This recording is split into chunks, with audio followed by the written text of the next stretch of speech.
आमदार रवी राणा यांना मंत्रिपद देगा देवा म्हणून अंबादेवी एकविरा देवींना घातले साकडे. शहर आणि जिल्ह्यातील शेकडो नागरिकांच्या वतीने महाआरती.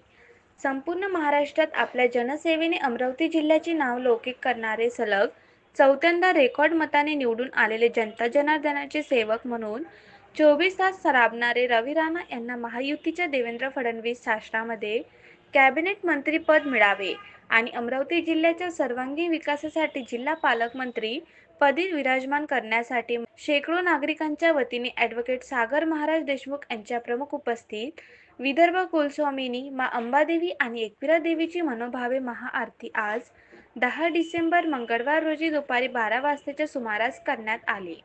मागील 16 ते 17 वर्षापासून सतत जनसेवेचे व्रत पाळत रवी राणा 12 महिने 24 तास माईबाप जनतेच्या सेवेत असतात.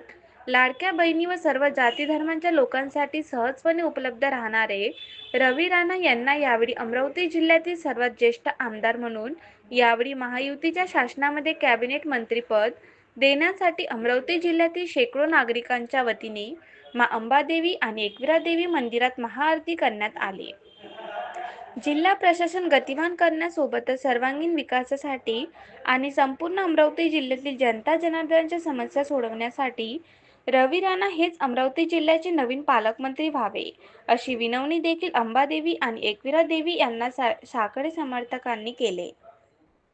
त्रयोदशीच्या पावन अवसरावर आम्ही सगळे आमदार रवी राणा यांना पालकमंत्रीपद आणि मंत्रिपद मिळावं याच्यासाठी एकविरा देवीला आणि अंबादेवीला साकडं घातलं.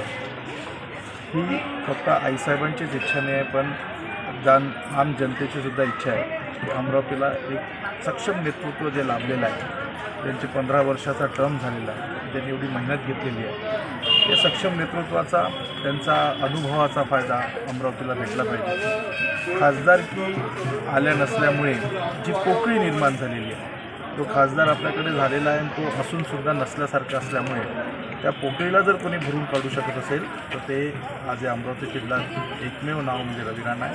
ती पोकळी भरणे, अमरावतीच्या विकासाला पुन्हा चालना भेटणे, सर्वांना घेऊन चालण्यासाठी असा एकमेव नेता म्हणजे रवी राणा यांच्या मंत्रिपदाचं साकडं घालायला आज आम्ही देवीपाशी आलो आणि आईसाहेब नक्कीच आशीर्वाद रूपी म्हणून आपल्याला लवकरच मंत्री म्हणून रवी राणा लाभेल अशी देवाची माझी प्रार्थना आहे.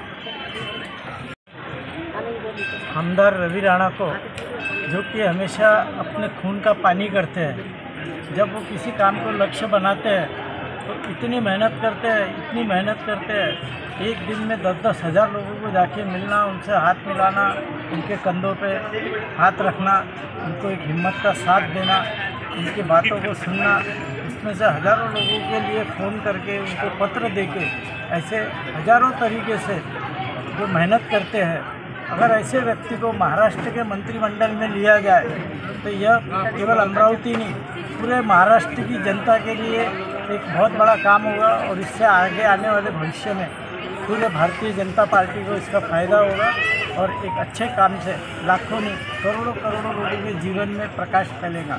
इसलिए हम सब प्रार्थना करते हैं आदरणीय देवेंद्र जी से, आदरणीय नरेंद्र जी मोदी से, आदरणीय अमित भाई शाह जी से कि वो हर हाल में रवी राणा को मंत्रिमंडल में स्थान देवे. इसके साथ ही उनकी जो धर्मपत्नी है नवनीत राणा, ये दो हम लोग कहते हैं ना, एक और एक मिलके 11, तो ये एक और एक मिलके 1,11,000 हो जाते हैं. तो ऐसी जुगल जोड़ी को स्थान देकर महाराष्ट्र के लिए और पूरे भारत के लिए एक अच्छा काम करने वाले नेतृत्व को स्थान दे मंत्रिमंडल में, यही हमारी प्रभु के चरणों में प्रार्थना है. धन्यवाद. जय हिंद, जय भारत. आणि नवनीत राणा ह्या दोघा नामाबद्दल कोणी संपूर्ण भारतात अपरिचित नाही. हे नाव काही नवीन नाही. हे जे नाव आहे ते रात्रदिवस काम करून आपल्या रक्तांच्या पाणी करणाऱ्या लोकांसाठी, ते काय गोरगरीब असे, किसान असे, विद्यार्थी असे, बेरोजगार असे, व्यापारी असे, कोणी असे, सर्वांच्या समस्यांना घेऊन महाराष्ट्र विधानसभा ते लोकसभा तक मांडणारे रवी राणा आणि नवनीत राणा हे दोन महाराष्ट्र आणि संपूर्ण इतिहास पूर्ण भारतात दोन लोकप्रिय नाव आहे.